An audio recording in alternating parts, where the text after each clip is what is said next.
low-income people in the city, in the vicinity of downtown Brooklyn that unfortunately have been impacted by this rezoning. I want to welcome Karen Blondel. Good evening, everybody. Good evening. So, I am a product of Brooklyn. My family migrated from the south of North America to the north of North America during the Great Black Migration of 1916 through 1970. And incidentally, 1916 is when zoning began in New York. So think about that. What is significant and what bothers me is the fact that I'm Brooklyn born, and it seems like they're trying to push me and my people out of Brooklyn. Yes. Now let's think about that. When you look at the stats on different towns, there are only 8 states where Black Americans are even welcome today in this country. All right, talk about it. Today, 2019. Yes. Okay? And if you push us out of Brooklyn, right, that leaves us with 7 states. That's unacceptable.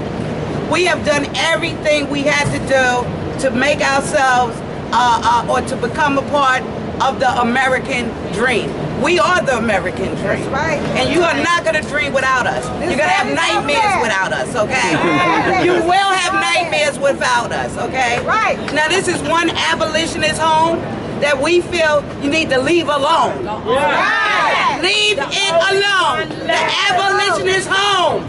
Leave this alone. The abolitionist home. Leave this alone. The abolitionist home.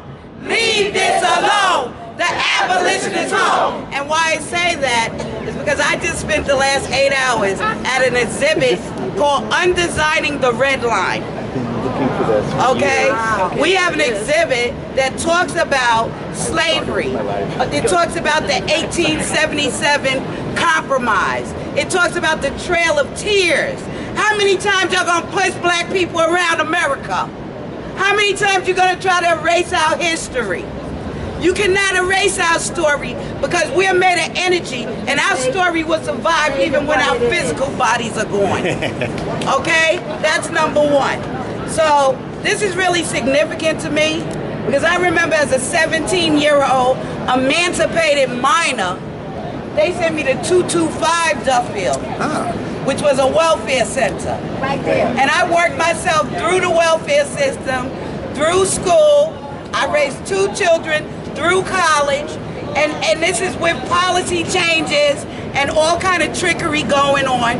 But what I refuse to give up is my place in Brooklyn. I am a Brooklynite, and nobody's gonna run me out of Brooklyn. I'll leave Brooklyn when I get ready to leave Brooklyn.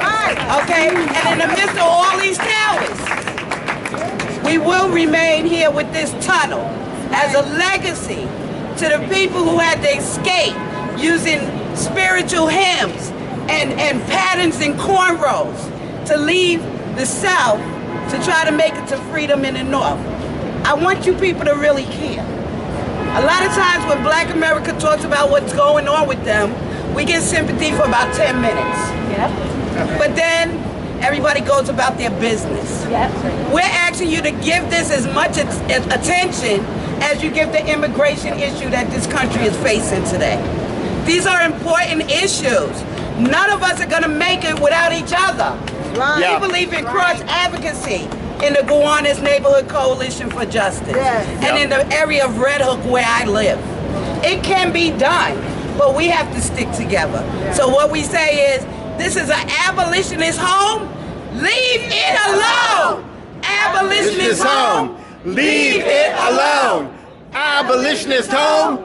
Leave it alone. Thank you. Woo.